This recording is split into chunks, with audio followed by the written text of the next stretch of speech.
Computer.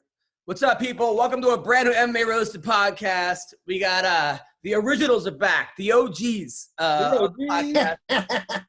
Mayhem Miller will be joining us. We also got Julian Marquez and the people from McDojoLife joining us. It's going to be a great show. I want to thank Speedweed. Listen, marijuana is legal in California. Don't leave your house right now. Don't go to just don't touch anything. All right, get it delivered right to you, especially during these times. Okay. Make sure you wipe it down when it gets to your house. Wipe it down when you get to your house. Yes, yes. So Speedweed, follow them at Speedweed. Check out speedweed.com.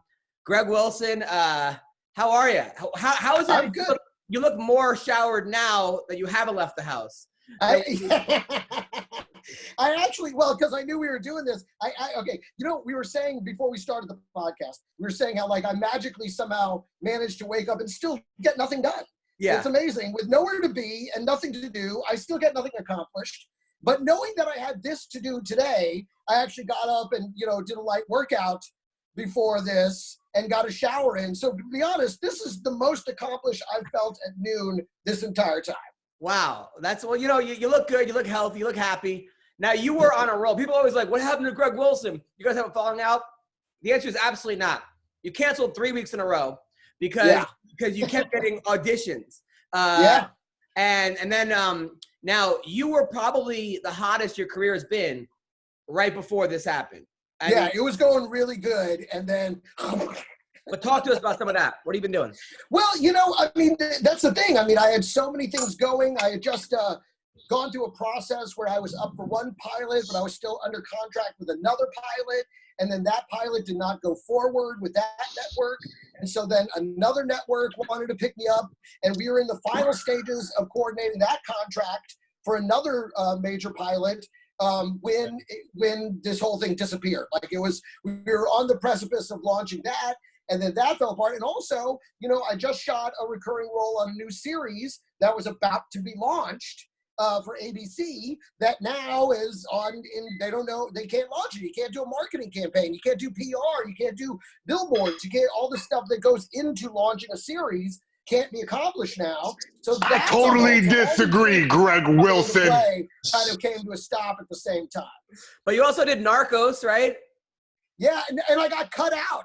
That was the other thing. Narcos finally comes out, and it was really just one episode. It was the final episode of Narcos Mexico, and it finally got released. And I was like, all right, let's check it out, and they cut me out.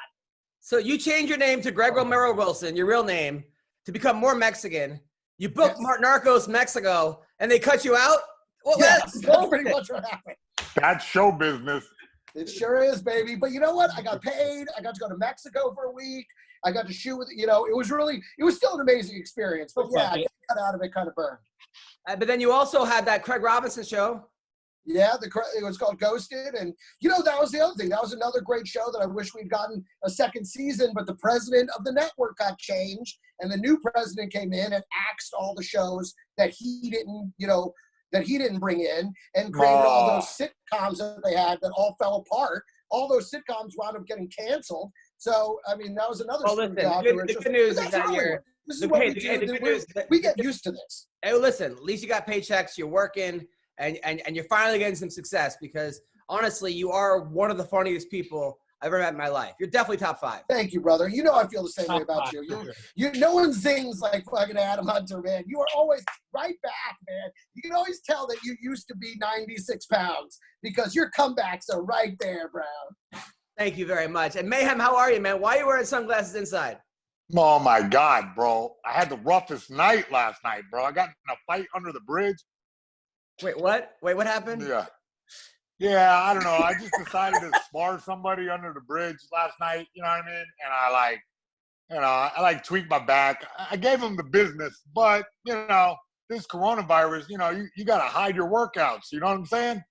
Is this really happen or is this funny mayhem? Like, what, do you really got into a fight?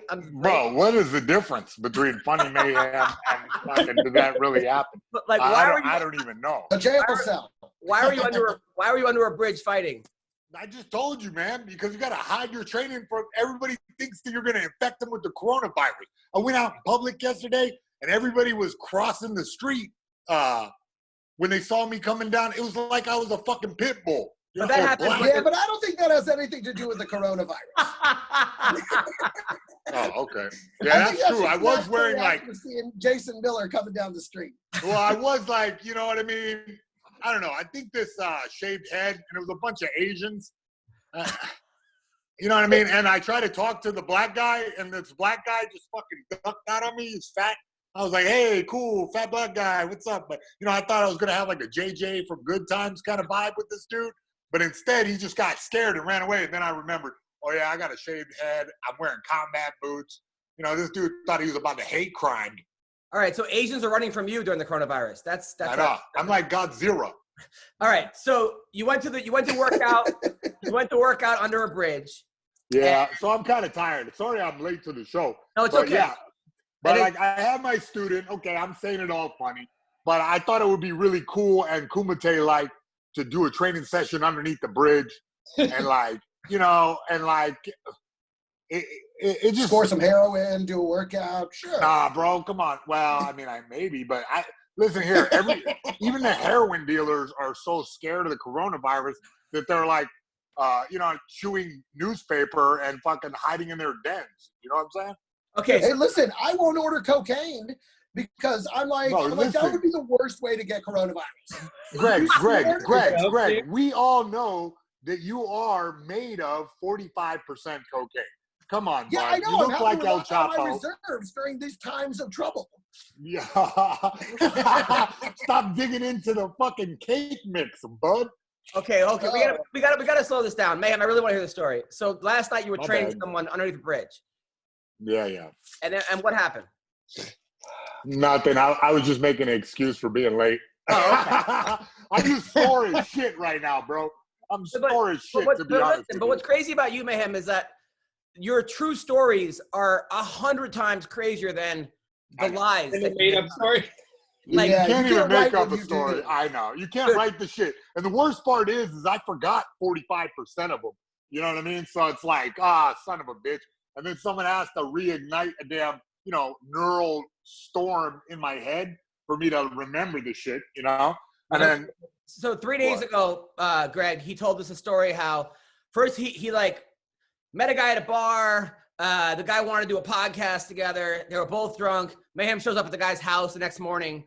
Starts using his equipment without even telling the guy at 5 a.m. Guy comes down with a gun. Let's get the fuck out of my house. Mayhem says, I'm not afraid to die. Augustino's there for some reason, right? And then and then fucking Mayhem leaves, right?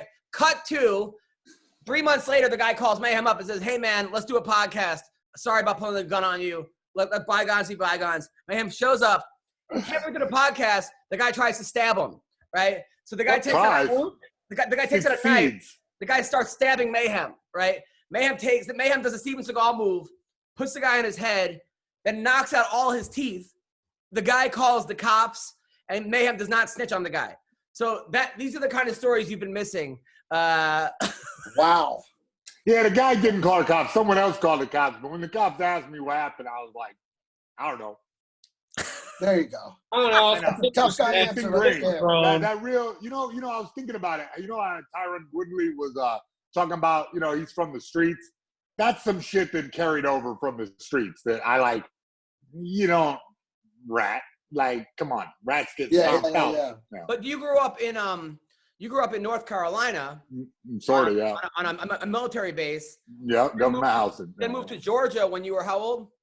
No, I ran away from home age, you know, whenever you could drive, about that age. Yeah. So you were living by yourself in Georgia? Yeah. Well, you know, it was weird. It was an interesting time of my life because, you know, I was like getting into fighting. You know, I was fighting grown men and I'm like a teenager, you know, and I was fighting, and I kind of fell in at sort of a Fight Club-esque house. It was like a rundown old mansion. We would go swimming in the swimming pool. It was like some other fighters there. And we would like literally like put a boombox like by the pool that didn't have a fucking engine. You know what I mean? It didn't. So just like basically it was a pond, an urban pond. And we would just have the party out there. You know what I mean? I had like, one of my first, maybe my third threesome out by the pool. You're what, 15 years old? 15, 16? Maybe a 17, yeah, and it was just. What were the other dudes' names? Yeah, Tim and Eric. Nice, perfect. I'm glad you remember. You always remember your third. You always were living there. So, Mayhem, you were actually living there? Yeah. Well, here's the thing is that, all right, so I remember I mentioned a dude who's like 300 some odd pounds. He was like a big, he's actually a biker cop, and fucking Forrest Griffin knew who he was, Bull Shaw. Yeah, Never I do. Yeah. Okay, so Big Daddy Bull Shaw, he lived there on the top floor, right? Me and Morrison, this other fighter, we lived on the west wing, right? And we stayed there when they turned the water off, when they turned the power off.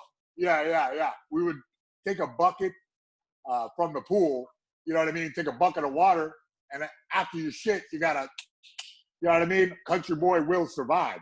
And we stayed at that house training, and we would train in the yard. We stayed until the bulldozers showed up. Literally till the bulldozers showed up. So you didn't finish high school? Nah. I mean, I never learned to read. No, I'm serious. No, you didn't finish high school. I finished high school. Come on, bud. So you were in Georgia in high school during this time? No. What do you mean? Like you said you were. I had already graduated, bud. Oh, so you graduated high school, ran away from the house, moved to Georgia, joined a fight club in this guy's house. How are you guys making any money or paying for shit? I mean, mostly narcotics. So you were dealing drugs, and then there were drugs being dealt. There were drugs being dealt. I mean, I'm not gonna say that the Korean mafia was involved, but they kind of funded our operation, and they didn't call themselves that. But, they know who they are. And God bless them. God bless them. So you guys were dealing for the Koreans in Georgia? I think it was a synergistic partnership. But when you say that you grew up on the streets, these are the streets you're talking about? Yeah. I mean, I guess. Does that count as the streets? Before that, I mean, okay, if you trace back my lineage, okay, you look at me, at age 8, right? Is me standing across from a big black kid about to fight him, right? On the military base? Oh, yeah, definitely. Oh, my God. It's like my first knockouts came over there. I fucking... Huh? Now, Tyler, when you were a Marine, how much heroin did you discover in Afghanistan? I didn't go to Afghanistan. Oh, Iraq. A bunch. My friends all have pictures in poppy fields. Really? Yeah. It's there. You tell me heroin was straight up like it just comes out of a flower? I mean, they have to process it. Yeah, that's how it starts. Yeah. Starts out of a poppy. And then, Greg, you grew up. Cocaine starts as a plant. It all starts as a plant. And, Greg, you were part of the theater club in El Paso. Yeah, that's right. Speech and drama. Yep, that's right. The hard life at speech and drama tournaments. Man, what a nerd. We love it. Hey, man, I'm so glad Listen, man, you say what you want. You may have been having threesomes in a swimming pool, but I was finger banging in a bathroom at a high school on the weekends, okay? So wait, you were we accomplished the same goals. We were after the same things. You went one way, I went the other. I just had to do a performance first, and then it was finger bang time. Look, you know what? Those theater girls are not easy to get hook up. They're all fucking uppity, but when they like what you do, baby, it's especially because you would interact with girls from other schools. Hey, if you make them look good on that stage. So, Greg, do you think that was always been your motivation? Were women? In cocaine. No, for real. Because I know for comedy, like I would never have had half the girls I've hooked up with if not for comedy. People say, "Oh, absolutely." People absolutely. You're like, Adam, should I become a comic? I'm like, listen, the first 10 years you will make nothing, but you will get paid in pussy, okay? Because you will get women that you've never before the show. I would hit on a girl, she'd be like, pfft. Then I go on stage and like, oh, you didn't tell me you were the comic, because you're never gonna have this person's attention for an hour of making people laugh. That's a powerful thing. It's an aphrodisiac for women. I hate to say cocky and whatever, but these are kind of the facts. Greg. No, it's true. And that's the weirdest thing when comics say, oh, comics don't get laid. I'm like, no. Not funny comics don't get laid. Yeah. Funny comics get laid all the time. I mean, look at me. Look what I'm working with. And you know me. I always played above the rim. I would walk in with the girls. This is a true story. I walked in with this I used to date hot models in New York. And I walked into stand-up New York with this super hot model. And the comic on stage stopped doing his act and looked out and was like, Greg must have the best cocaine in New York because every time I see him, he's with the hottest bitches in town. Who was the comic? And granted, I did have very good cocaine, but it was mostly the comedy. Who was the comic on stage that said that? I don't remember. Now, Mayhem, when did you start getting, did you always get girls all through high school or in college or you didn't go to college? You know, I sort of got some, hey, I went to college, you know, for the party. Yeah.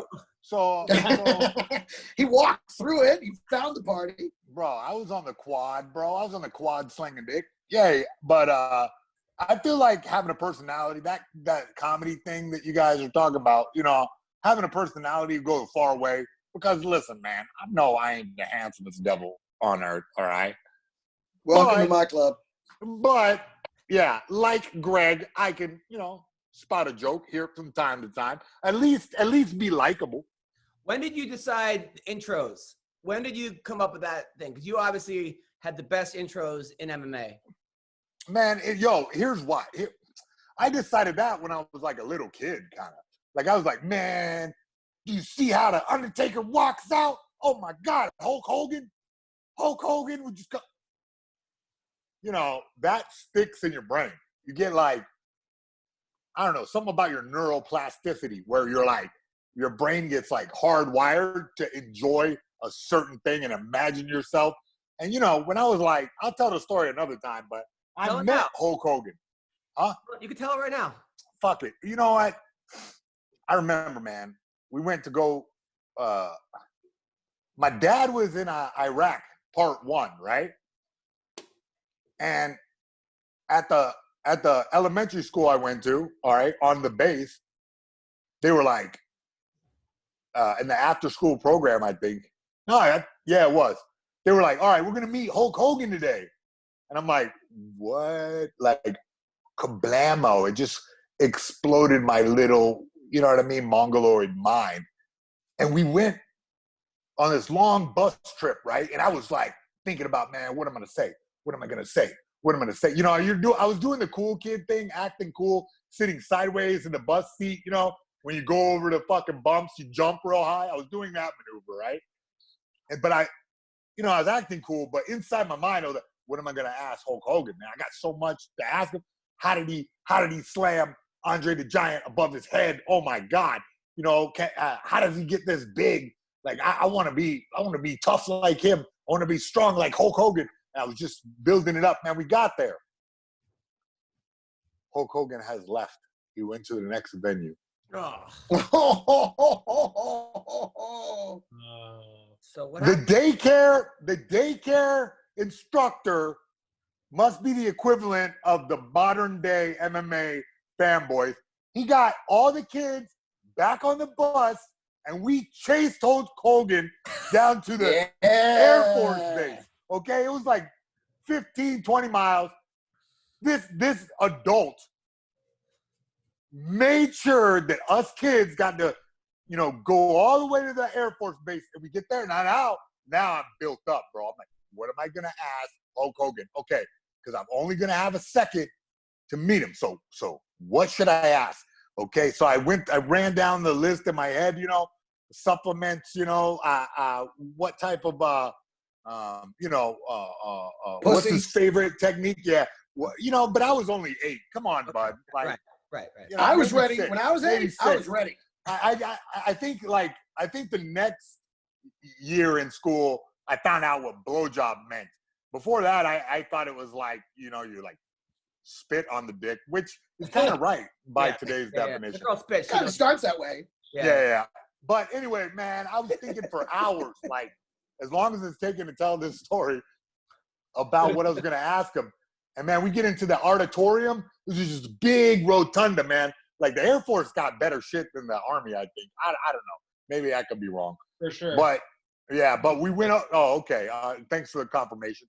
But this fucking awesome, like, concert hall, and there's Hulk Hogan, like, that big because he's so far away. I'm so excited. Stood in line for like another hour or two. And man, I got up in front of him. He was larger than life. And I shook his hands. And I asked the only question that I could think because his hands were so calloused and rough and like slimy. Right. That I just asked him, why do you have banana hands? What did he say? What did he say? He said, all right, brother. Yeah, good. And slapped me on the back. Get the fuck out of here. I totally understand. It was worse than the time that I fucking asked Mark Coleman what I should do for training, and he told me, keep going to practice, kid. Get the fuck out of here. Wait, but my question was, when you come up with those intros, you told this 20-minute story, and then you asked about banana hands. So Hulk Hogan was the guy that inspired your intro. Well, yeah, definitely, because that larger than life type thing, and and I never figured to be Hulk Hogan. I didn't want to. As I got older, I was like, I want to be Jason Miller. Right. And then later when Baroni called me Mayhem, I was like, I want to be Mayhem Miller. And then I was like, what would Mayhem Miller do? Would he dance to the ring? Fuck yeah, because I was already doing it anyway. I was like, you know what? Oh, and now we have a budget? What would Mayhem Miller do? Oh, would he get 16 schoolgirls to dance with him? Definitely, okay? So I just kept doing it. You make these little micro decisions in your head. But did you realize the first time how much crazier the fans went when you did it? Yeah. Well, I always knew from the early days, right, that when I was walking out there, I was bursting with, enthusiasm. And what I noticed was that when I would, like, dance around and, like, act crazy, even in these, like, bumfuck, small-ass, ghetto-ass, the ring breaks kind of fights, that the crowd would get behind me or get against me, which sometimes that helped motivate me even more. That's even better. Yes. In Hawaii, in the early days in Hawaii, like when I was fighting there, I was the bad guy. And I fucking was the bad guy. I would make fun of Hawaiian people, like, for what reason? I don't know. I would just make fun of how they talk. I would, like, talk shit to their grandma. It's just you got to be the bad guy sometimes. But then as time went on and I showcased my martial arts in, like, a likable way, and then I fell in love with the land, I, like, flipped it. And I was like, you know what? I love these guys. I love this island. I love these people. I hope I can fight for them. And I had a whole era of my career where, because Hawaii was the hot shit during the dark ages where we weren't on TV. Fighting wasn't on pay-per-view. And, the promoter there, TJ Thompson, paid me well, treated me well. And I had a, really good experience. I love over there. Hawaiians are like, they treat you like family.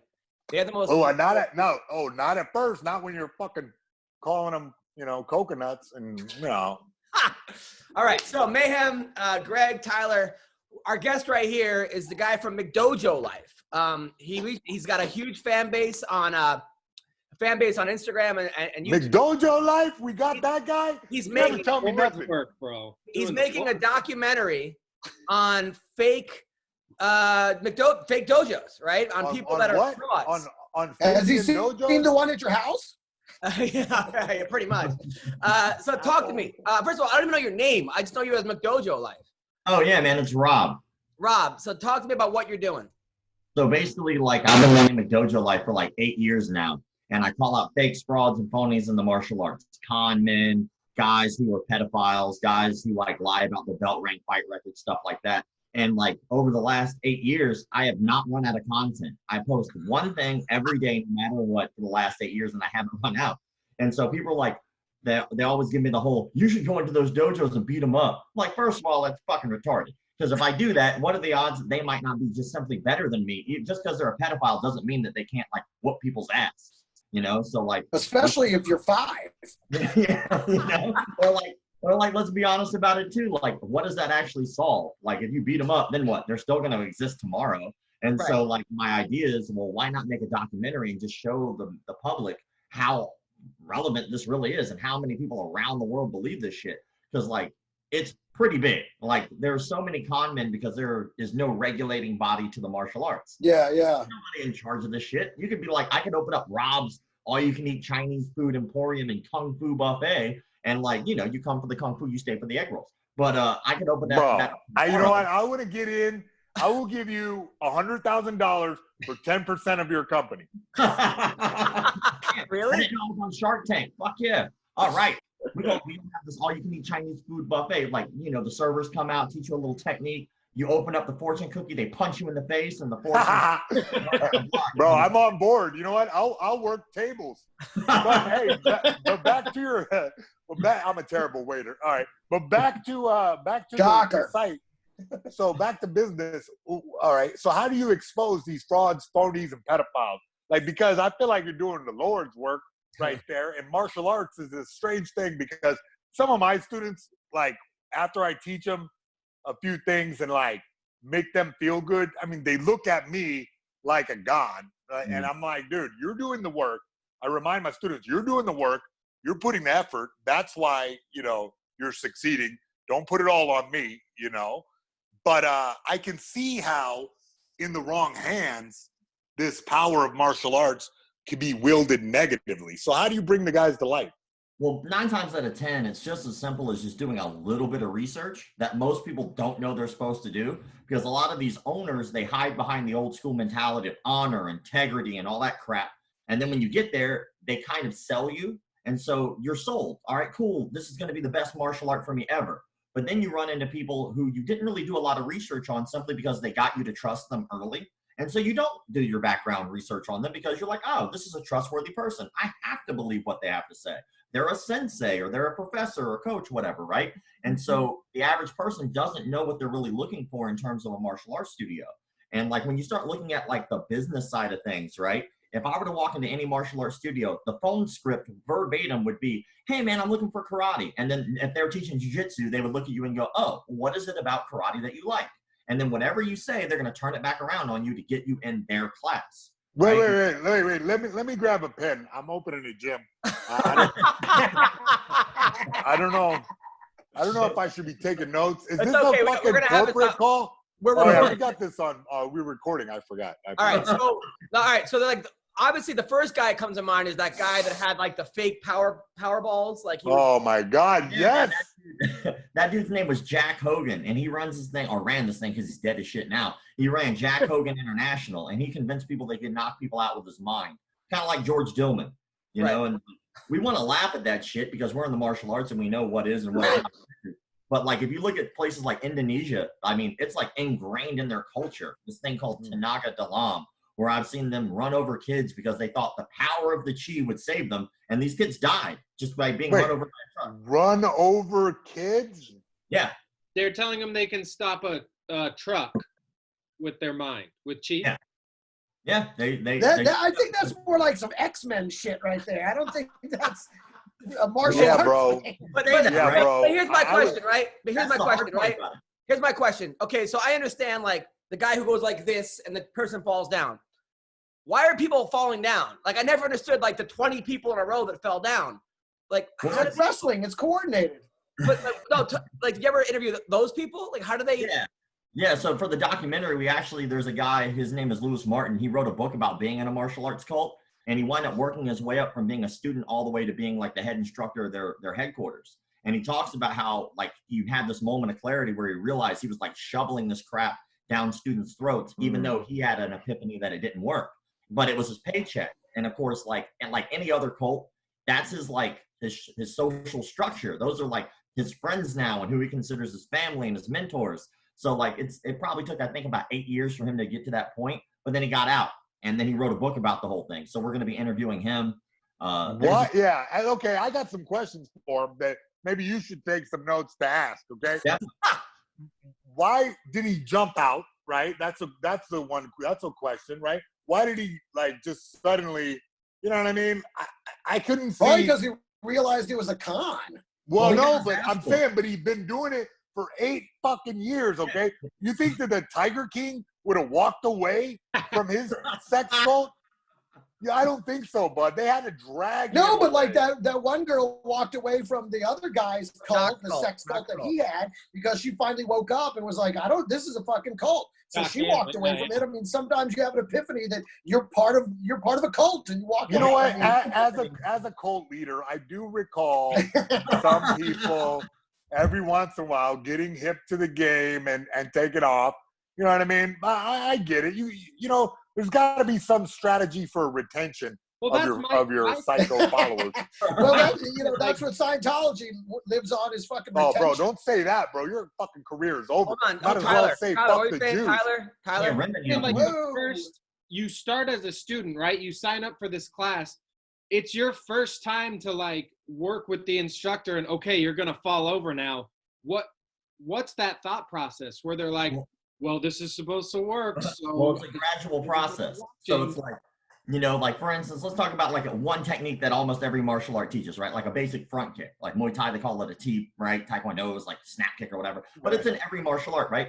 Do you think I'm going to give you the gold that is no touch knockouts that I put up on this high pedestal on your first day? No, man. I have to slowly but surely convince you that I am God before we get to that point.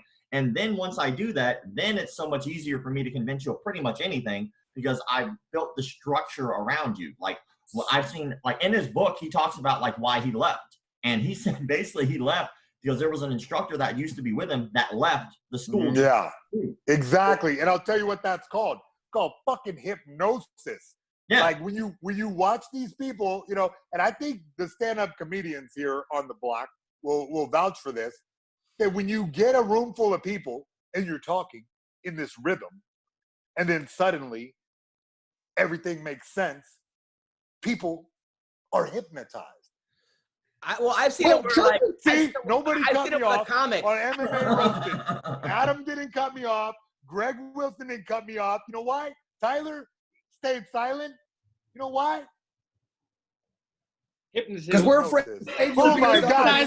See, he's the #1 student. You got your blue belt in hypnosis today. Thanks, all right, Rob. Well, that's the thing, though. Like, I grew up in a lot of those churches where, you know, the preachers would say they could commit miracles and they would get everybody all in. Like you said, it is hypnosis. They get everybody all chanting and doing the same thing, and then they would do very similar to the Powerball move. Only it would be the Holy Spirit, and they'd be like, "Yeah," and people would, I feel the spirit. Voluntarily part of the theatrics, and in their minds, they thought it was real. Because let me tell you, Greg, that shit is fun, bro. I went to a church a while ago, and they said talking. Yeah, Pentecostal churches do that all the time. Yeah, but Mayhem, you were naked with a fire extinguisher, thoh.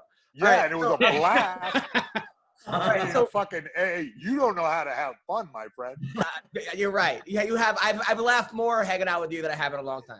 Rob, so let's talk about somebody recently who people are kind of saying might be a fraud.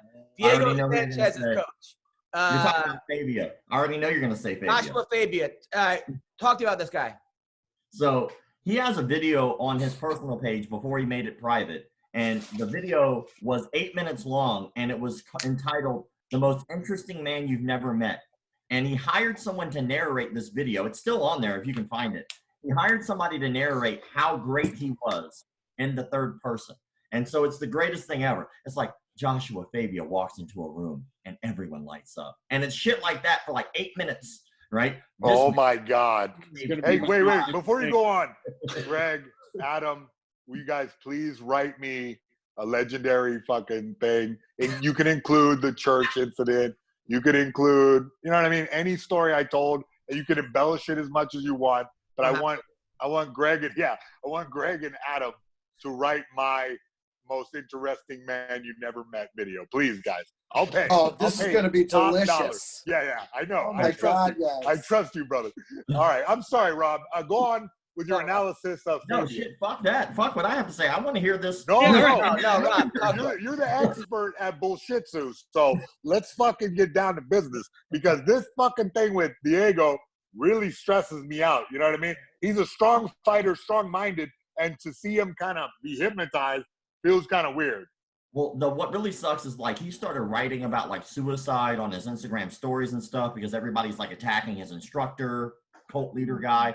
right? And so I left the shit alone. If you notice, I haven't posted anything about it. Right? And I leave that shit alone because once somebody starts talking about suicide, like, I'm out. Like, dude, I'll leave that shit alone. Like, let him have his space. And he's paid his fucking dues, right? Like, he's paid his dues. I'm amazed the motherfucker's still fighting, to be honest, but he's still But how does a guy like this convince a guy like Diego Sanchez, who's trained with the best people in the world and has been one of the best fighters in the world, to drop everything he knows and trust him? Well, think about it. Like, he left Jackson Winklejohn, right? We don't know what the fuck really happened there, but he left them. Obviously, this guy was there during that time. He's at the end of his career. What is he going to do after he's done fighting to make income? So now he's a business partner under the School of Self-Awareness, Fabia, right? And so basically, Fabia gave him a way out. He was like, look, dude, when you're done, why don't you become a business partner with my school and you can make some money off of me? So, like, I'm sure that guy was at the right time, right place to take advantage of this dude. And Diego always been eccentric, to say the least. He's always been his own person, which I think is why he gets so much respect, because he's like, fuck you, I'll be whoever I want to be. And that's who he chooses to be, and that's fine.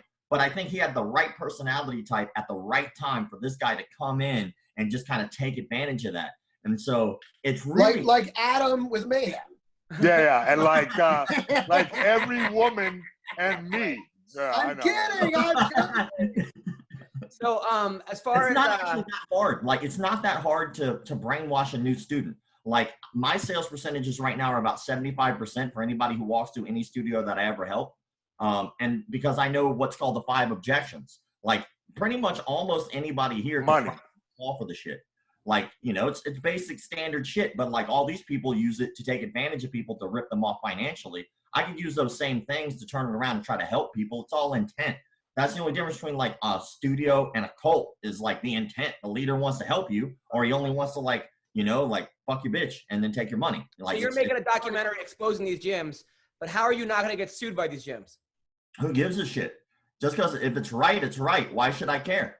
Well, you know, like, think about the industry now. How come nobody's made a documentary about it yet? It's because they're fucking scared. Why?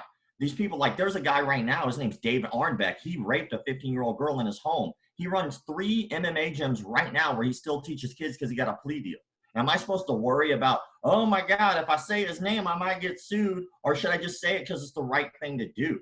Fuck him. Like, to me, like, I think half the battle is, I think it's just about showing proof and truth. As long as I don't lie, what are they going to sue me over? Slander, liable? I'm showing proof. Now, like, what about Lloyd Irvin? What do you know about him? Now or previous?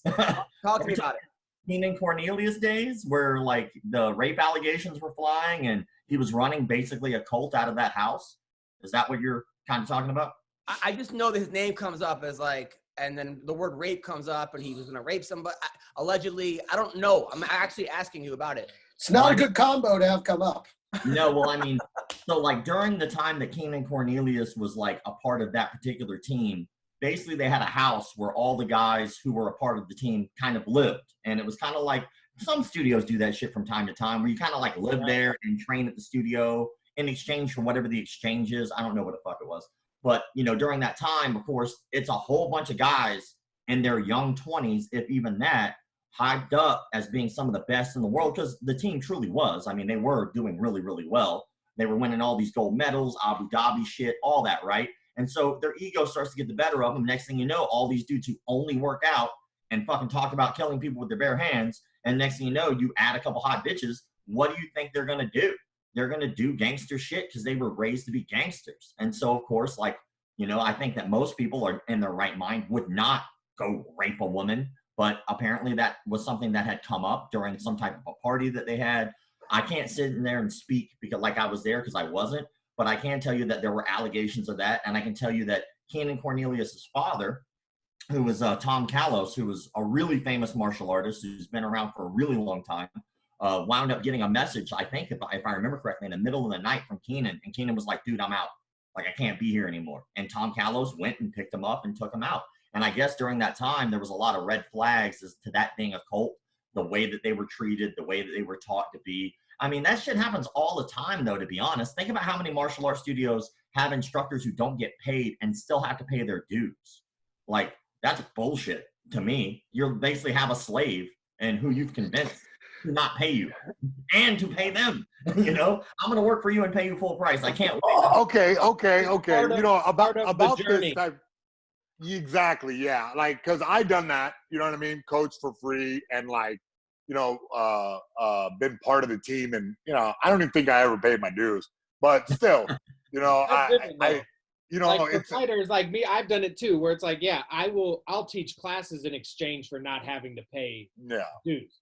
Yeah, because you like understand it. You understand it that when you're training martial arts, okay, it's something that you don't do just for the money. It's too fucking hard for the shitty money that you get at the beginning of it.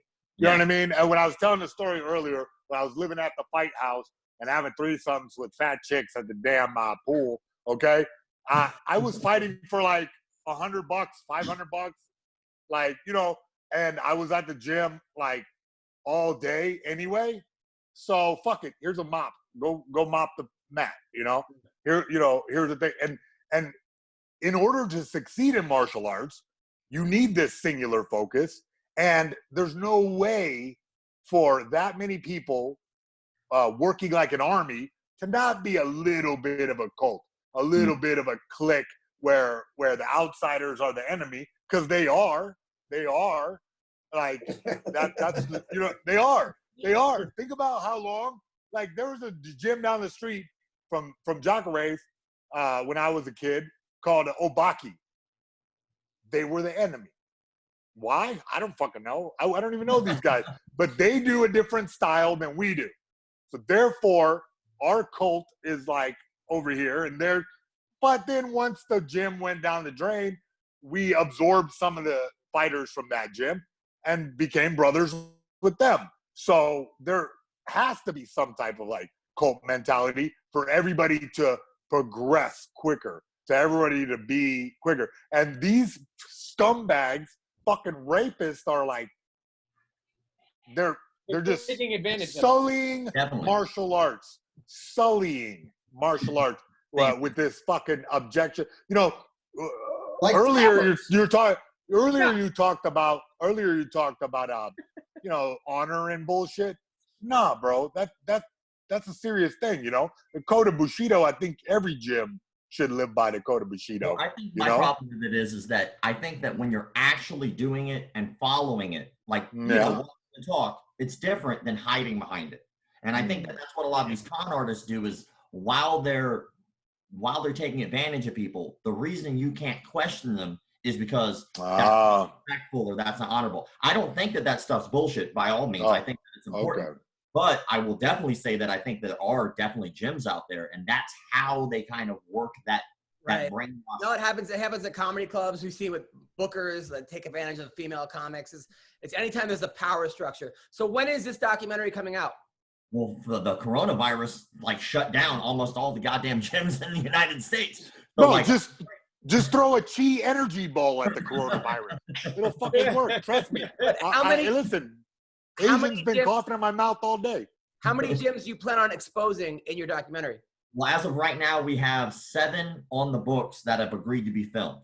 And so we're coming at it from the middle ground. Like, exposing is kind of like whether or not you think they did something wrong. So, like, right, you're kind of letting them expose themselves. Kind of, yeah, because like we're not going in there just to fight them. Like, but if somebody says they can knock someone out their mind, right? I will be the first to volunteer. Like, please do that to me. And if they're like, oh, well, you have to be aggressive to do this. I can be aggressive. Let's do that. Oh, well, you raised your big toe and your tongue's in the wrong place in your mouth. All right, well, fuck it. I'll put it where it needs to be. Prove it, right? And then, like, there's a guy who was on Amazing Randy's show back in the day. You know James Randi, right? He did this thing where it was like, if you can prove that you have these psychic abilities, he'd pay you out like $100,000, some shit, right? And so there was this martial arts cult leader. His name was James Heydrich. And so James Heydrich convinced people he could move pages of a book with his mind. And he had like thousands of students for like years, right? That he really thought he could do this shit because he was like such a good magician and con man. Well, he winds up molesting like 5 kids, right? He gets busted for that and he runs. He's on the run from the law. What does he do? He winds up booking himself on Sally Jesse Raphael while on the run from the law, does the show. As soon as he's off the show, he gets arrested, right? And they put him in a mental institution only an hour away from our production studio. And so we're going to go interview him because he actually openly admits to being a con and a fraud. So we're going to find out and pick his brain. How did you do it? Like, how did you convince all of these people? And he admits to not knowing any martial arts, even though he taught them martial arts. He admitted to not wanting them. But I want to know why. How did you do it? How did you get it done? And so we can have a deep look at this like cult-like behavior and really break it down and hopefully help some people who might be interested in the martial arts or might be in a cult now to get out or never join in the first place and do something legitimate. But Rob, how far are you going to go? Like, for example, I took a class one time, I was in Canada, and this girl teaching boxing had no business teaching boxing. She was like, her hands were down, and she's like, okay, are we going to expose those people because you're going to get someone killed if they act, or are you just going to stick to like the bigger the pedophiles and the bigger frauds? Well, half of that's budget, to be honest. I mean, shit, how many can we afford to do? But as of right now, like the goal is to talk about like how easy it is to manipulate people into joining martial arts and let people know there is no regulating body. I mean, shit, to be an electrician, right? You get certified. To be a fucking plumber, you have to be certified. To be a martial artist, all I have to do is say, I'm a martial artist and open a door. That's it. Yeah, well, I mean, that's true. But if anybody would do some bare bones research, you can figure out what the good schools are, but you just got to do some research. You're right. I think it's like he says, most people don't do the research. They just see the sign and they see the belts and a couple Chinese letters, and they're like, oh, this is martial arts. I'm going to sign up. I mean, I think that also it has a lot to do with people and what they're looking for. Because in martial arts, we don't really cold call people.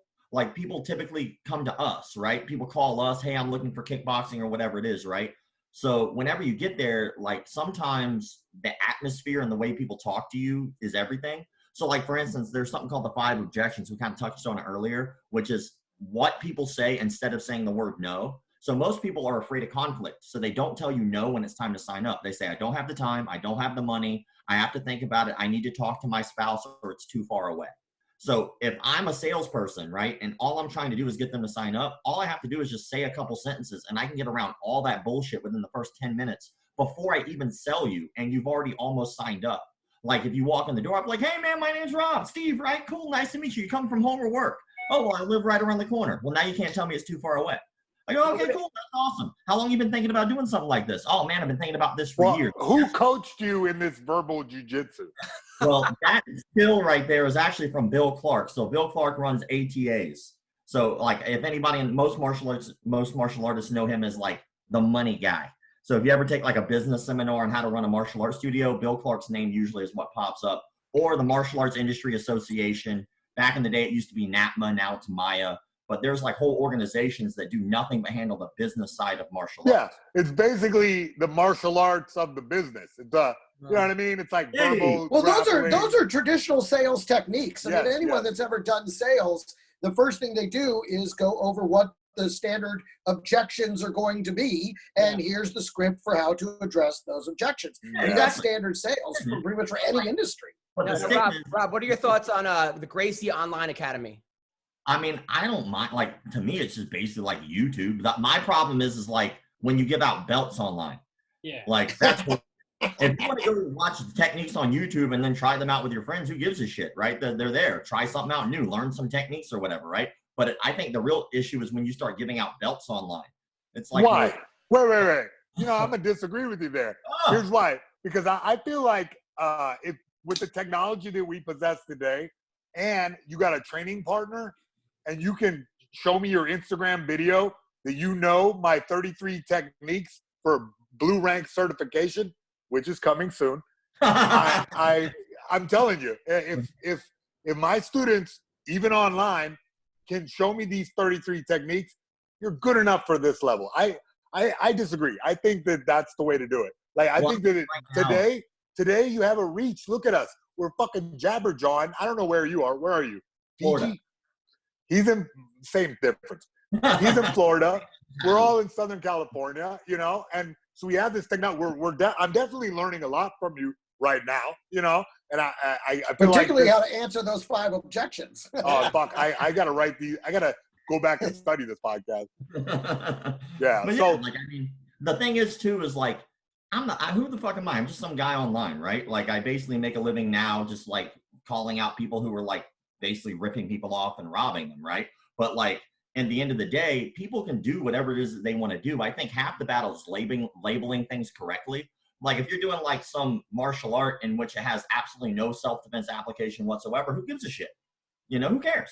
But if you're doing it and you're labeling it the wrong way, well, that's dangerous. So in your opinion, like Coach Edmond, right, with Ronda Rousey. Head movement. No, away from the punches. Oh, fuck. No. Would he qualify as one of your McDojos? I mean, I don't know. I haven't done any research on the man, so I like to give like an honest opinion, you know, like an educated one at least. I mean, he was a legit fighter. He was a Muay Thai fighter. He held belts and stuff. He just was a bad belt.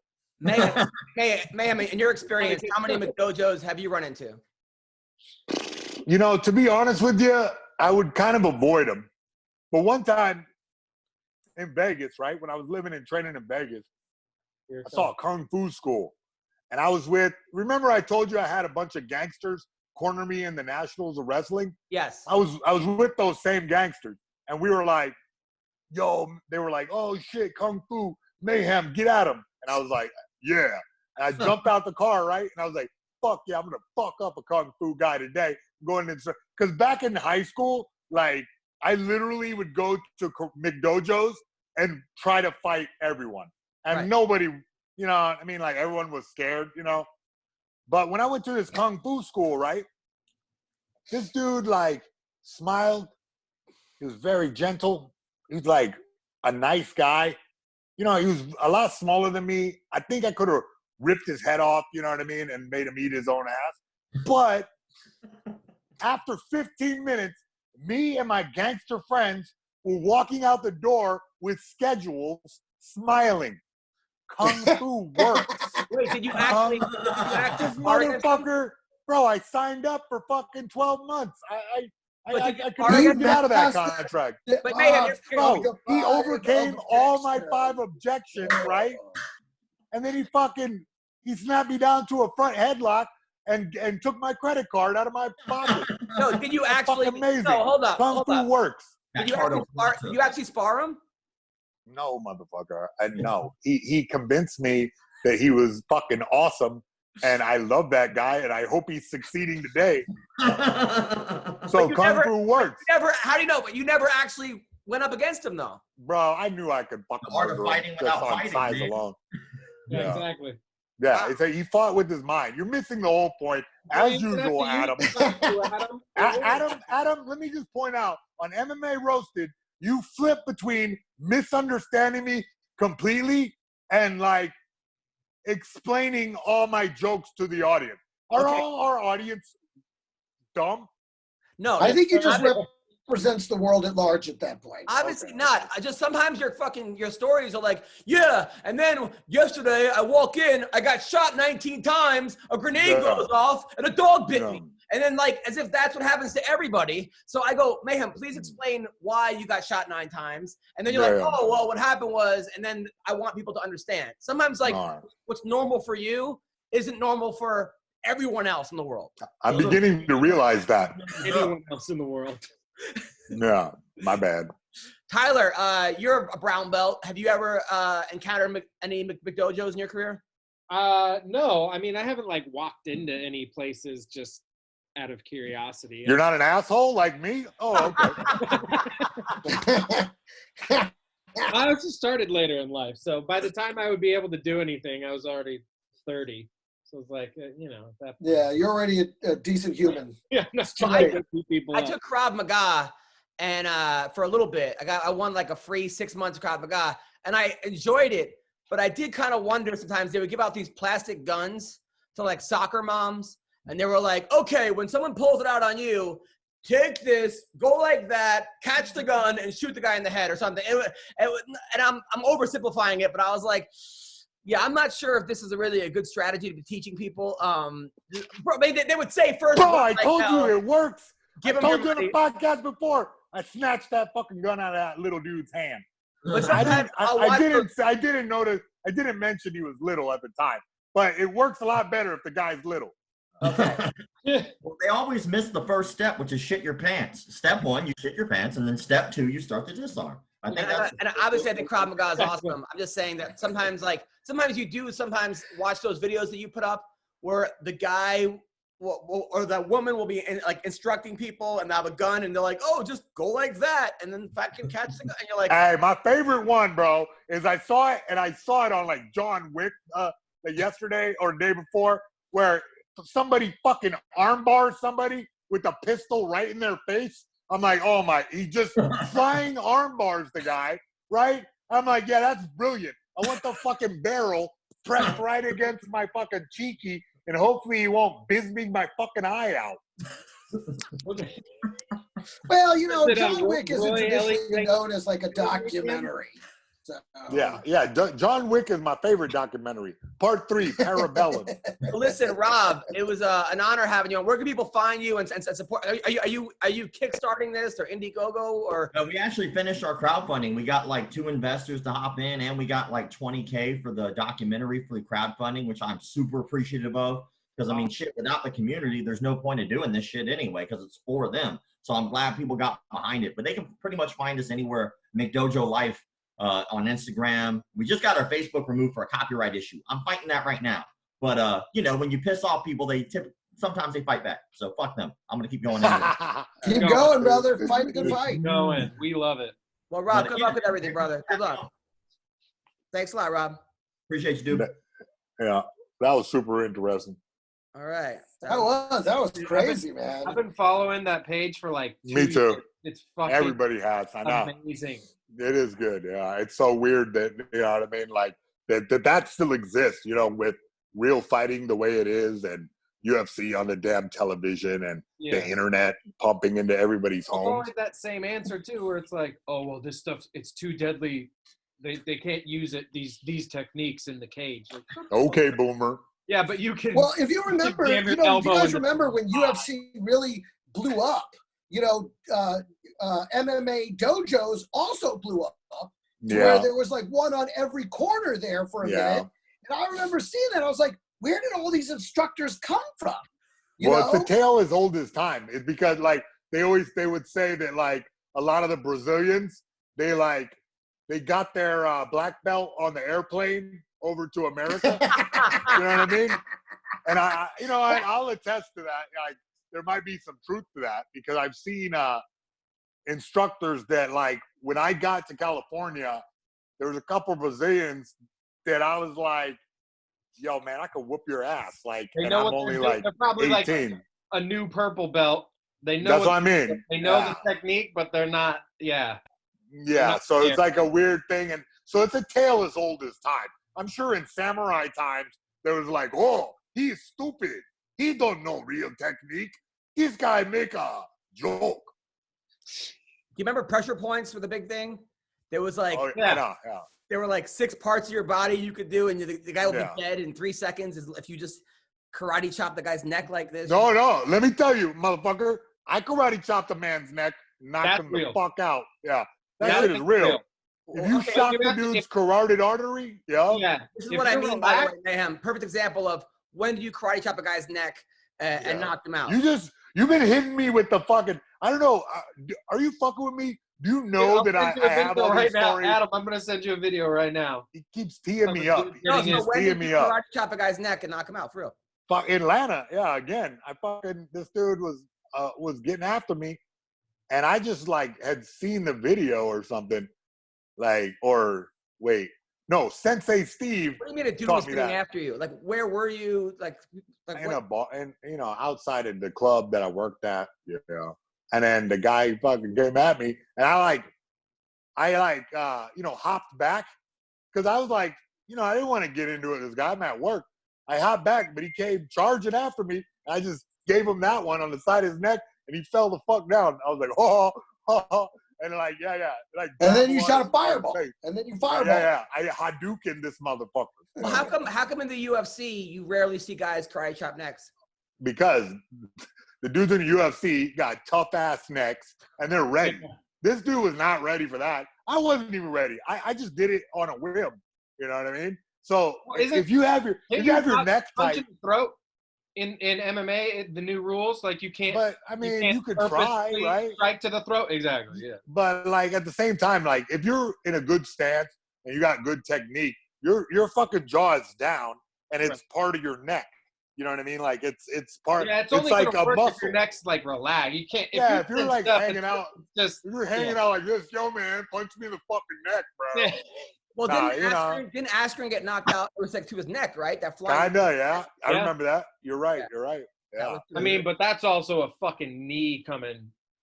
Well, think about the 200 force. pounds. Yeah, think about the force of that knee, right? And think about how I saw it explained on like sports science or something one time. The way concussion worked, is that you whip your brain so fast that in the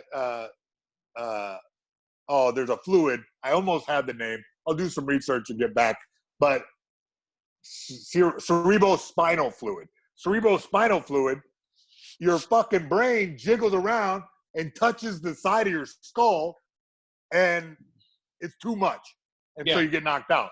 You know what I mean? I think it's a different situation when you're talking karate chop to the neck. Karate chop to the neck, I think, works because, Like a and I'm not sure. Yeah, you hit a nerve pressure point. You also hit the carotid artery, which disrupts the blood flow to your brain, which probably, and I'm theorizing here. It probably tells your brain to go, oh fuck this, like I gotta turn off to conserve energy so I don't die. And I think the reason you don't see it in the UFC, first of all, them gloves, way too big. You can't get that sharp part. Secondly, the athletes are super conditioned. Their necks are tough as fuck. Yeah. And maybe when the guy's real tired, maybe you could use that technique. But again, those gloves don't let you really get that ridge hand in there. And the reality is a ridge hand is definitely a good attack. I mean, I feel like McGregor's going to do that next. McGregor, exactly. He's like, Now, Tyler, in the Marines, what kind of stuff do they teach you guys? I mean, they teach. I just sent you a video of a Marine neck chopping another Marine. Bro, I've seen it. Yeah, I've seen that dude. one. It's legit. That's when we go over. Most of the stuff is like what you would get in your first 6 months at like an MMA gym. You're learning armbar from the guard, triangle from the guard, one sweep, one mount escape, jab, cross, hook, uppercut, round kick, teep, and like hammer fists. Did you ever use it in battle? Did you ever use any of these in battle? No. No, listen. I use your far. But yeah, basically, they teach you like the basics of like how to get your ass kicked. So if you don't train past what they teach you, like we had kids get in a fight in boot camp, and this dude, they call it the basic warrior stance, which is fighting like a fighting stance, boxing stance. It's called the basic warrior stance in the Marines. And this kid legit goes into it and screams Marine Corps, and he's just like squared up. Can tell he's never thrown a punch in his life, but he's ready to fight because he learned some fucking McMap and he's ready to go. And he got knocked the fuck out. It was hilarious. Ooh, at least he didn't yell "Thug Life." Were you that kid or no? No, I was not that kid. That kid was something Thompson. Now, what did you do? He was now, wicked. When that happened, were you guys laughing or were you guys like, oh yeah, we were all gathered around laughing. It was hilarious. We had some that's the business. We had some good ones. I'll never forget that day. I got knocked clean out. Yeah. Greg, have you ever got knocked out before in your life? I've never been knocked out. I haven't. I've been in a few fights, but most of them when I was a kid. Oh. And can I tell you this? This is a true story. When you're a kid and you watch movies, everybody one punch and they're out cold, right? One punch and they just go to sleep and the hero never has to worry about him again. So the first fight I got into, I thought that's all I had to do. And this kid came up behind me, but I managed to get him in a headlock, and I was just swinging up into his face. And every punch, I was like, when's he going to go to sleep? He wouldn't go to sleep. And finally, my hand got tired of hitting him. Jean-Claude Van Damme's a fucking liar, man. Liar. But honestly, though, Van Damme is those movies are the best. I could watch Bloodsport any day of the week. Bro, we all love it. Everybody loves Bloodsport. If you don't, you're not an American. And Out for Justice, I think Out for Justice is my favorite Seagal movie. Out for Justice was unbelievable. Pretty good one. I don't know. I think that Bloodsport just kind of takes the top spot. And for me, Mortal Kombat is kind of next, right? Like, it was cheesy and shitty, but at the time, it just made me feel like fucking powerful, bro. I was just like, you know what I mean? Get over here. You know, like this. No, for me, it's Karate Kid 1. Karate Kid, the first one. That will always be the Rocky karate movies. How do you think Steven Seagal would have done in UFC 1? Like in shape, Steven Seagal. For real. UFC 1? Yeah.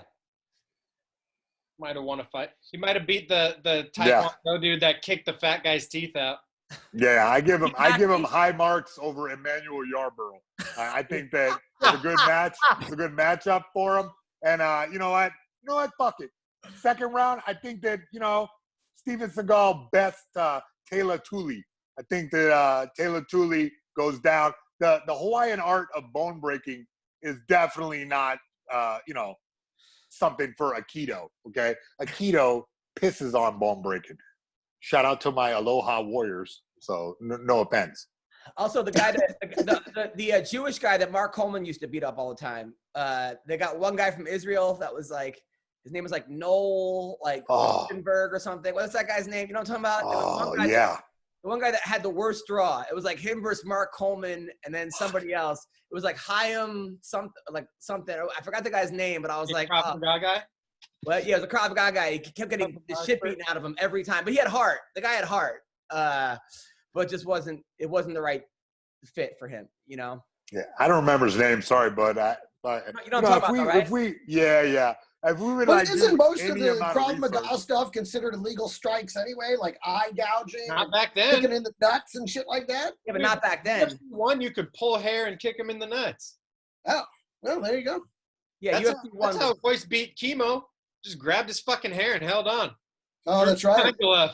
That's right. Well, Chemo gassed himself out by carrying a huge cross. I mean, that was like, he was like the original. Original Deontay Wilder? Yeah, he was like the original Deontay Wilder. What a mess that was. Oh, my God. Whose idea? Did you ever meet Chemo, Mayhem? Yeah, I did, yeah. He was cool. Dude, I just was, like, shocked, you know what I mean? Like, because at the time, I was, like, coming up as a star, and I was like, oh, my God, now I'm hanging out with Chemo. And I had already hung out with Boss Root a bunch, so I was like with Tank Abbott? That's the weird one, bro. The universe is keeping us away from each other. I fucking never ran into that guy, ever. Never seen him in real life.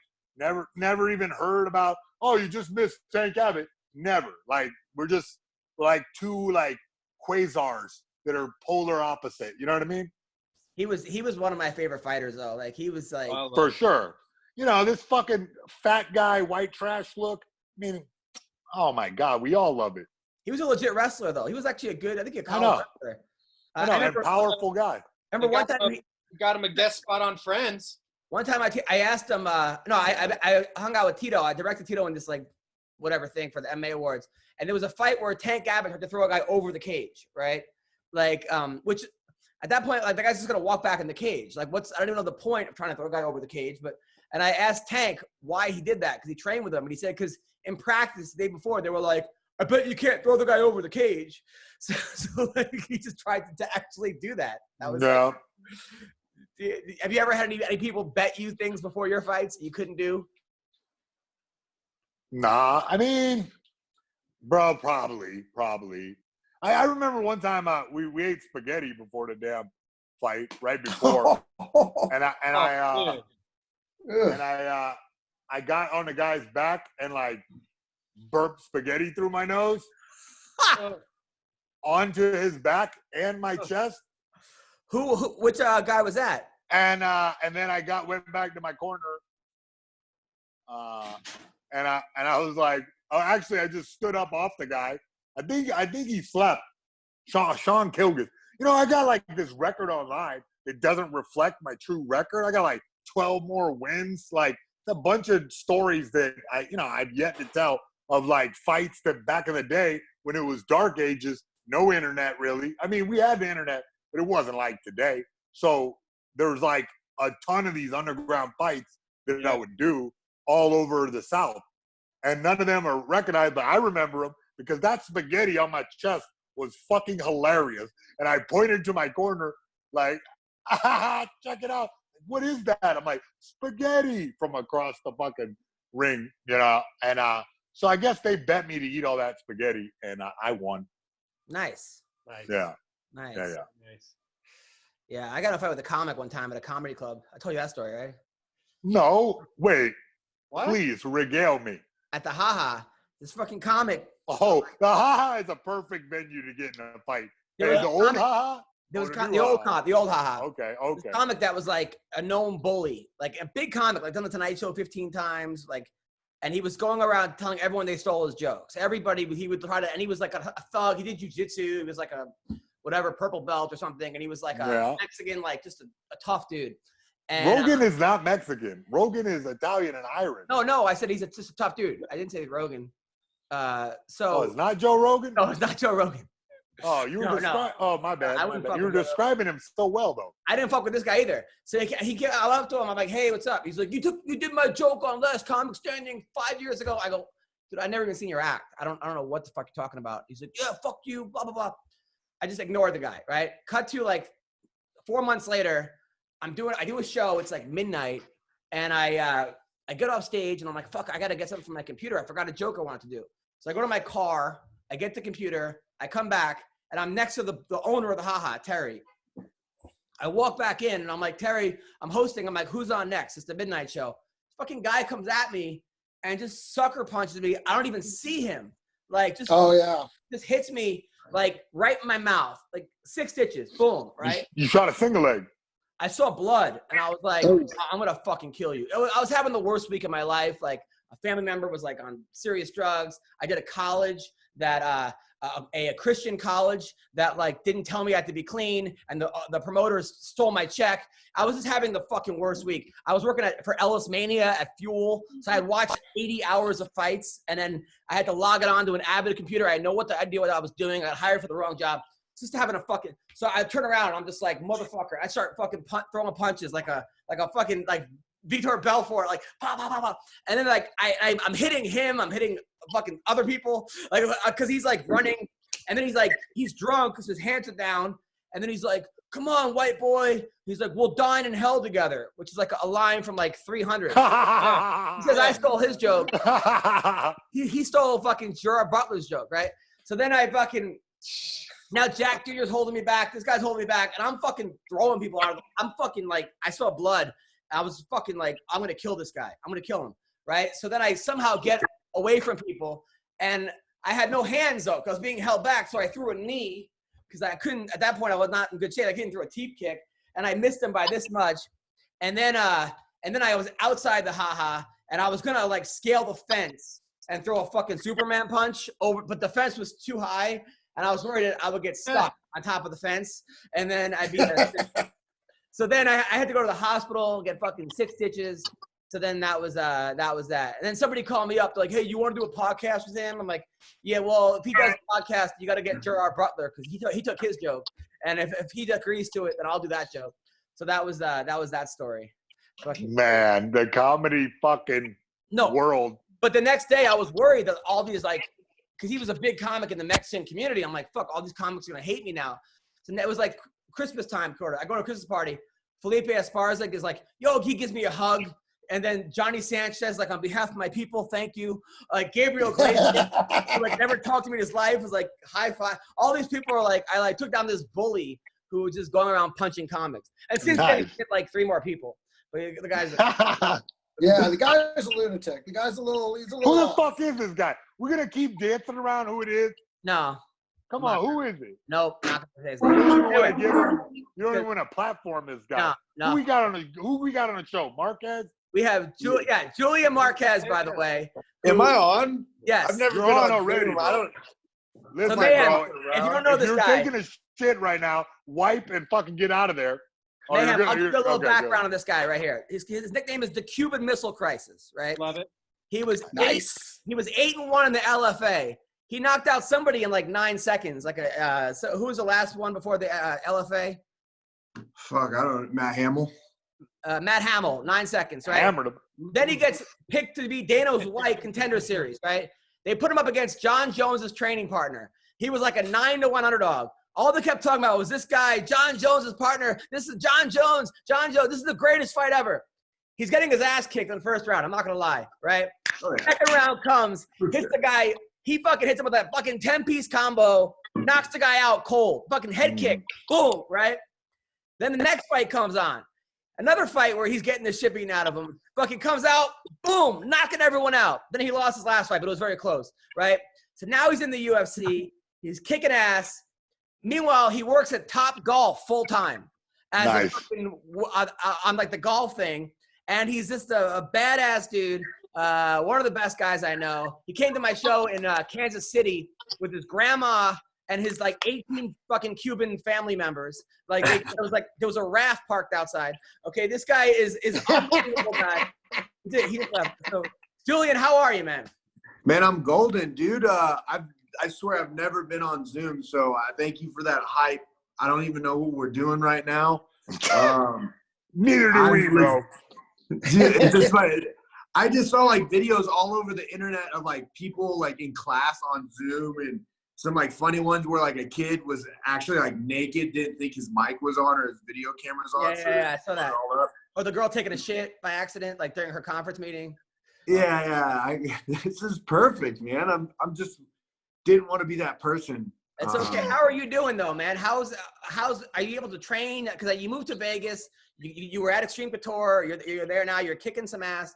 But what's going on with you right now during this whole quarantine? Dude, so I've been doing social distancing for the past like, I don't know, 2.5 years, 3 years, 4 years. So like I'm not really my life hasn't really changed. I'm sitting here studying, reading, and I still work out. The only thing that changes is the environment where I work out in. Like I meet up with a couple goons and we go out to the park and we roll, and I got my own little gym in my backyard. So my life's normal. How's yours? Mine's all right. I don't have a nanny, so I'm watching my baby from 8 a.m. till 6. My wife works. She's working from home. And so I have like an hour and a half free to do the podcast. And then I host a trivia show from 6 to 8.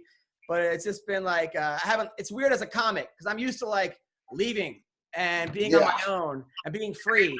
And now I have no outlets. I don't have working out isn't an outlet anymore. And comedy's not an outlet, which is like therapy. So you got to do that prison workout, man. You got to be lifting your couch, deadlifting it, squatting. Use your baby, squat your baby. Bro, I told you, man. I hit the 2 5-gallon drums, bro. I was doing squat, deadlifts. I even did kettlebell swings with the damn 5 gallons of water. And the neighbors like walk by, and it looks like I'm trying to fuck this jug. You know, you got to do what you got to do. When you were doing the kettlebell swings, did you have it turned upside down so the cap was? Yeah. I was capping me. I was capping myself right in the face like this. Going back and forth. Oh, it's a workout. All right, I'm just pushing the limits to see how weird you can get, Marquez. So Julian, like obviously, like you're an amazing fighter. You got solid power. It does look like you could drop a weight class, right? You fight at what, 85? Oh, I could drop it. I can go to 85. That's the lowest weight class I can go. Okay, so how much weight do you cut to get to 205? A lot. To 205? Shit, fuck, like 30 pounds. Really? Damn, bud. You're a big boy. You a thick packet of mustard, bro. Jesus Christ. Yeah, I'm a big boy. I just put on a lot of weight, and it just comes off. How tall are you? 6'2". Okay. Oh, so okay. You got some frame. Oh, what was your athletic experience before you started fighting? I don't know why they did that. I did wrestling. So that was pretty much all I did. Wrestling, and I trained boxing when I was a kid and karate and shit, but wrestling was where it was. And then punching people in the face is where it ended. Look, you're not going to meet a bigger wrestling nerd than Adam, okay? So, like, tell us about, like, you know, your career, like high school and, you know, like, tell us about that. I sucked. I was absolutely fucking terrible. That's a humble approach. That's honest. That's honest. No. I'm not gonna sit there and be like, man, I was a savage, dude. I like wrestled, and I was in trouble more often than I was able to wrestle. It's make that I got kicked out of high school 3 times, so I wasn't able to train my freshman, sophomore, junior year. I was only able to train with the team. I couldn't wrestle and perform. So when I finally ended up being able to wrestle my senior year, I made it to state and choked. I wrestled at heavyweight at 197. Ooh. And got into college, wrestled 197, and then tore my knee out on my first wrestling match. And then that's pretty much First it. match? Oh my God, what a fucking bummer, bro. I'm sorry. But you know what? It's cool that you transitioned over here to MMA. What were you gonna say, Adam? I was gonna say why you kicked out of high school. Oh man, I did a lot of things. So I was a terrible fuck before I turned into fighting. Fighting actually saved my life. But I hacked the school computers. I shot a kid with an airsoft gun in school. Oh my God. Bro, are you me in another timeline? Yeah, bro, pretty much. Listen, I did all the same shit, bro. Don't Wait, feel what that bad about it. was the third thing? The third thing was just so I would prank my teachers a lot, and I kind of Don't say itching powder. Don't say itching powder. No, I did. Okay. Sorry, I was gonna be like, that's too weird. All right, go ahead. I would just do stupid shit. So my Spanish teacher, I would always just fuck with her and literally make her just. I would make her literally scream and get irritated. Same thing as my math teacher. I made my math teacher cry one time, and it got to the point where they couldn't give me ISS anymore and OSS. Wait. What kind of shit were you saying to this nice Mexican Spanish teacher that was making her go insane? And how did you make your math teacher cry? You're just doing some details. So My math teacher. So somehow my math teacher so happened to be my principal's son, and this is what's great. He was an assistant teacher. He was trying his hardest to get in and become an umpire for the MLB. Legit, he's been practicing, and he sat there. He went out to I want to say it was somewhere. I don't know if it was a Cardinals. I can't remember which school. Yeah. But anyways, I know which school. He did it for Warrensburg. He did it for all these colleges, these big deals. So I ended up finding his number, getting his cell phone number. And in the middle of the class, he was just like, man, I went out for this interview and I could possibly I know where this is going. MLB, I could do this. I could change my life, blah, blah, blah. So I get his phone number, and in class I said, I was like, hello, Mr. Blah, blah. They're like, hey, we're calling you back from, and I just pretended to be the interviewer and acted like he got the job. And he ran outside the room, and he could start hearing everyone laughing. And he looked back in and just went to his desk, went back to his desk, put everything down, and just said, pop. And, he started crying. Brutal. Yeah, so that was You just fucking ended this guy's career. Dude, I would have given you an A for that. That's hilarious. That's come on. That's really smart of you. It's but yeah, that's pretty much. It was bad. I'm not proud of that moment. Shut up. At the same time, your grandmother, your Cuban grandmother. You guys seem very close. She came to the show. Yeah. Didn't she talk any sense to you and tell you hey, come on, Julian, I didn't come to this country for you to prank the math teacher? 100%. 100%. She would frown upon that one a lot. Grandma doesn't know about that. Yeah. And then now recently someone gave you a bad tip on Top Golf and you called them out on Twitter. Oh man, I don't know. I call people out. I've had this. My thing is that service industry, you're paying for me to enjoy, or you're paying for me to make you enjoy your experience leaving. So when you leave, my job is when you leave your home and to eat at Top Golf, my job is to make sure you have entertainment. My job is to make sure you have fun. So my job is to fuck with you completely 100% as you're eating, when you're eating, everything. And a lady, I've had many situations, and a lady the one that I think you're talking about was a lady was you're 30 years old and you're a server. Yeah, it's you're 30 years old and you're a server. You should get a real job. I was like, well, ma'am, you're 40 years old and you're fat. You should lose some weight. And literally, I would walk off. And these are the type of reactions that I have to these people. But when it comes to tips, Oh, I don't care. I love it. I'm saying, how did Top Golf not how did these people not come back to Top Golf and they're like, look, Julian, you can't control him. Because it's almost like one of those incidences. It's one of those incidences that like, I'm a really fucking amazing server. I don't mean to toot my own horn, but I'm fucking awesome. And when you have me, people come there and they'll leave like these awesome, like genuine, like cards saying, he was the funniest person I've been around. He's great. But the thing is that these people think I'm joking when I serve them. So like when I become an asshole or when I joke around with them or like I literally call them out, they think I'm joking and they laugh and they keep doing that and they enjoy the experience of being out because someone's like heckling them. You ever heard of the restaurant Dick's Last Resort? Yeah. Oh yeah. Yeah. So I pretty much, that's how I treat people and they love it, especially at Top Golf. Now it's very, very select few, you know, like if it's just two people and you're, you know, I can tell like your vibe, I can see how it is going, I could go there. Or if you're just a complete dick, then I'll rock it out. But like if you're a family, I'm not going to go down that path. I'll be. Well, how do you feel about Kung Fu and Chinese food? Because I'm opening a new restaurant. I think maybe you'll fit the bill for a server at our place. Now, It's called, and there's a strip club component to it too. It's called Mayhem's Kung Fu House of Tits and Poodles. Oh, dude, I'll fuck with it for sure. Yeah, okay, cool. All right, just making Or sure. your first dancer. What's the egg rolls cost? Man, like $9.95, but they're really small. But they're really small. It's not the size of the It's package. Chinese. They're It's not the Chinese. size of the package. I get it. You know Exactly, What is it? yeah. Not the size of the torpedo impact that counts. You got it. Oh, this guy's from Cuba. This guy Cuba's. now, what's going on with you and TikTok? Because yesterday you were roasting somebody on TikTok.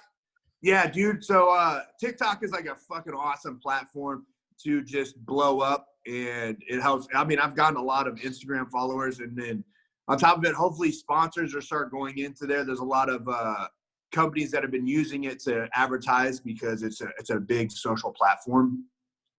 But yeah, some dude is like made a call out, and he's like, "Oh, I bet you can't roast me." And I was like, "You're probably right, but I know a guy." And he was kind of shocked. I posted that video, and he was very shocked. I didn't hold back.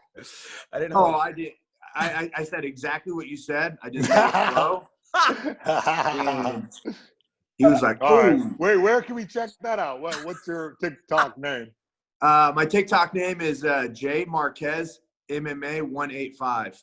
Now, how are the women in Vegas right now for you? Because you're a fighter. You're in Vegas. There's probably hot chicks at Top Golf. Are you taking any advantage of this? Can I plead the fifth? Yeah. Nice. Okay. Well done. That's this whole podcast. Yeah. Perfect Now, answer. when's your next? Do you have a fight scheduled? No, man. I just got cleared in January. I got cleared January 15th to actually return back to the octagon. And then we were in talks of doing something and having a fight, but then all of this started happening, and just more and more starting to unfold with this pandemic. So I'm just trying to stay in shape, and hopefully I'll get one before July, maybe after July, but I don't know, man. Who do you want to fight? There's this kid named Jun Yun Park. He's a Korean kid. He's really good. There's Brandon Allen. But on all honesty, like, I just want to return back to the octagon. It's been, it would be 2 years in July, and fuck, man. Yeah. 2 years is a long ass time, especially having to go deal with these people at Top Golf. Like the job, but hey, man, I'm really I spent a good portion of my life training for this, and I'm finally there, and I have to put it on hold because of my arm. Yeah, it's just not fun. It's not fun tasting success and then just getting it ripped from you. Now, as far as you're at Extreme Couture? I train all over the 10th Planet in Las Vegas. I train at Syndicate. I train at Extreme Couture. I train at the UFC PI. I don't have one gym. I just train with the people because, in all honesty, Vegas is it's really weird. Like, everybody has their own little training sessions. Even though they're part of teams, there's different cliques. So I just go whenever the day's the best at that gym with the people around my weight. So, Greg, any questions for the great Julian Marquez? Yeah, I mean, now when it comes to cocaine in Las Vegas, is it cleaner in Vegas? Can you still do the coke? Because I'm afraid of the Los Angeles cocaine. It's different, man. You know, again, like they said, I don't like cocaine. I just like the smell of it. But it's USADA friendly for sure. I mean, that's right. 3 days. Yeah. Oh, look at that womb broom you got going on right there, man. How's that feeling right there on that upper lip? This guy? The what? Both of you guys got the womb brooms going. I see There it. you go. That's a thick stash right there. Stash makes cash, baby. Can you Stash twist it makes up? cash. Can you twist Man, the we got tips or Julian. not? Any questions for Not Julian? yet. Jason? Well, look, how are you dealing with this layoff? Because I got to be honest, right now, you look homeless and, unkempt. You look like a caveman. Just a Cuban caveman. I'll just be honest with you. How are you, like, keeping in shape? Like, especially coming back from an arm injury. Like, how are you, like, processing? Because he asked you all about Top Golf and whatnot. But the reality is that at some point, you're going to be back in the cage, right? So, you know, what have you been doing to stay? Like, have you been training during the quarantine? Is that okay? Is that what's going down? Yeah, fuck yeah, I've been training. Like I said, I got my own. I've been on OfferUp getting a bunch of different weights. I got a bunch of kettlebells. I got a row machine, a bunch of endurance things for just at home. I've been putting on a lot of miles, just road work and running. And I'll meet up with Filthy Tom Lawler and Corey Hendricks. We'll meet up at the park, and we'll drill like Dutch-style drills with striking. And on top of it, we'll do jiu-jitsu in the grass in the park because we don't give a fuck. We're trying to get our workout in as we can. So the difference between me and majority of the population is that when we're done with this quarantine, I'm going to be ready, and they're going to be, 60, 30, 80 days behind, or whatever number we figure out when we're done with this quarantine. Nice. Any questions for the great Julian Marquez? All right, thanks, Tyler. Appreciate Way to it. go. Fucking nailed it, bro. Just holding up your end of the podcast. What are all the strippers and hookers in Vegas doing during this time? They're like comedians. They don't have a stage.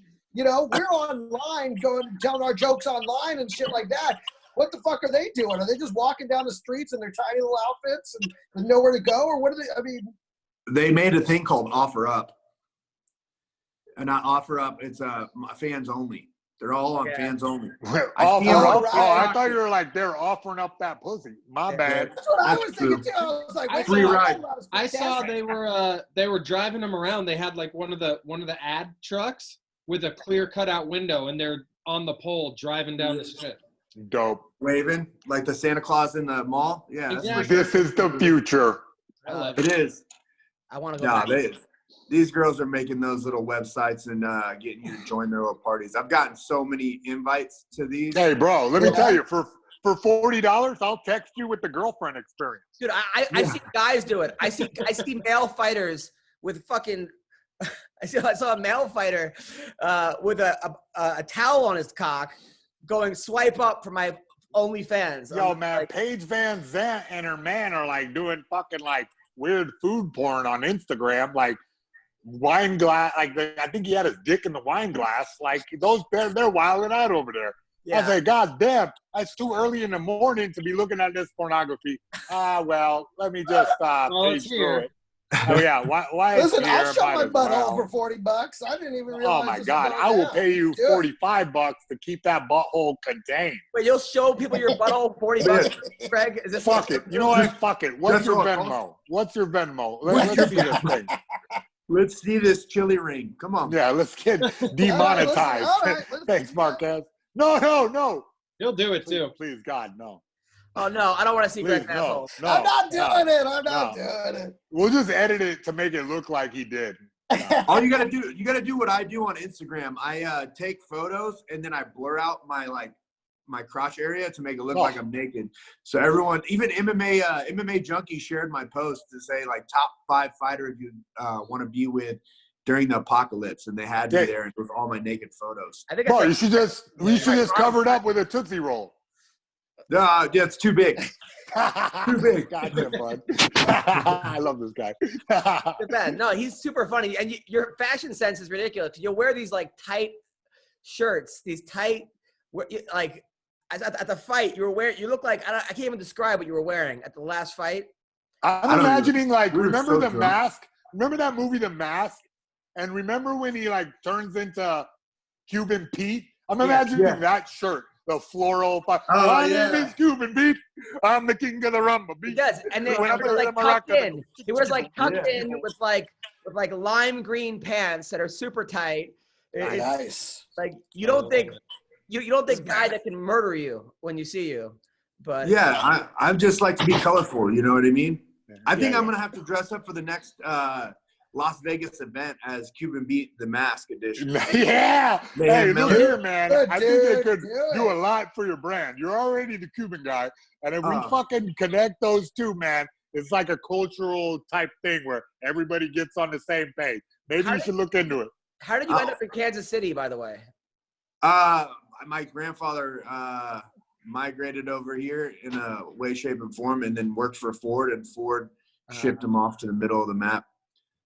Yeah. Oh, there you go. Yeah. There's really no other cool way to say, hey, I moved to Kansas City because there's so much fucking amazingness there. Yeah. No, like, yeah, there's nothing cool there. I don't But mind Kansas Kansas City's amazing. City that much. My cousins are there. It's not the worst place, but it's definitely not somewhere I would choose. You It's bite your super tongue. legit. You bite your tongue, you damn immigrant. Talking about America's heartland. Kansas City is the best place in Missouri. I think your medication just ran off. My bad. I know. Yeah. So Missouri. fucking, I think the coffee. Some people think it's in usurped Kansas. the medication. Yeah. Kansas City, Bad. middle of that part of America. Some I'll rep people. it out all day, though. Yeah, that's cool. Yeah. But you're American, right? You're a Cuban American. Am I right? Oh, I'm Okay, Cuban good. American. I'm more American than I'm Cuban. Yeah, but you feel so American. I love it. Yeah. Yeah. And you I are. grew up- You are. Yeah. I grew up, my grandparents raised me and my brother.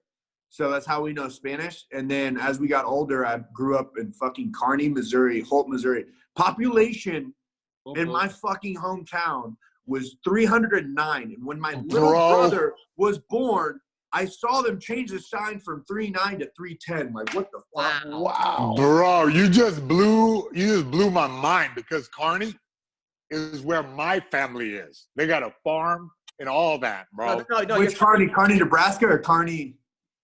Missouri. his family Missouri. I his sat family in a is tree Kearney. stand. No, they're Kearney. They're Carneys in Missouri. Yeah. They're Easy Kearney. joke. Easy Oh, with joke. Small hands. But it's spelled Kearney, but it's pronounced Kearney, okay? Like, God, you guys Wait, are your easy family is ass still in jokes. Missouri, in Kearney, Missouri? Fuck yeah, they got a chicken coop. Bro, one time I fucking played airsoft with literally I was driving a getaway car while I shot my cousins with a AR-15 airsoft gun that I bought at Walmart. That's You know how carny it was. You know how fucking hilarious it is? We had a house that was abandoned on my friend's property. They used to live in, they built their house. So it was abandoned, and we do the same shit. We had cops and robbers, 2 people in the house, and there'd be 15 people with like assault rifles, Nice. just Glocks that are all airsoft, and we would literally go inside and try to break them out. How about fireworks out there, bro? I bought $500 worth of fireworks and almost blew my fucking self up, bro. Like, So, yes, I have a you friend, can do it. I have a friend. You Wait, can was this look it up, yesterday? too. We just became best friends. That's it.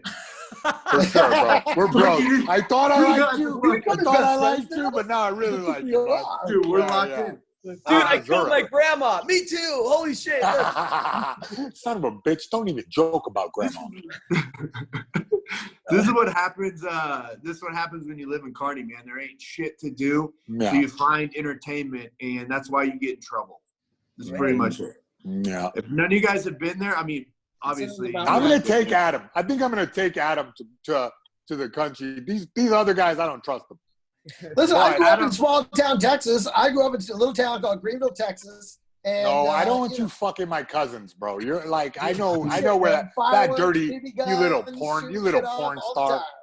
Yeah, you look like a exactly. little Ron Jeremy. I can see it. He is, Oh, bro. you This know, guy is, baby. bro. He's slanging dick, bro. You got to be I can careful. see it. He was around about to this guy. slang me in his asshole for $40. I know, 40. I know. So, He's- yeah, hey, listen, that's right. I'm not selling it for $5. Canadian, too. You know, for $40, you want to spend the money. That's that premium swipe up. Oh my.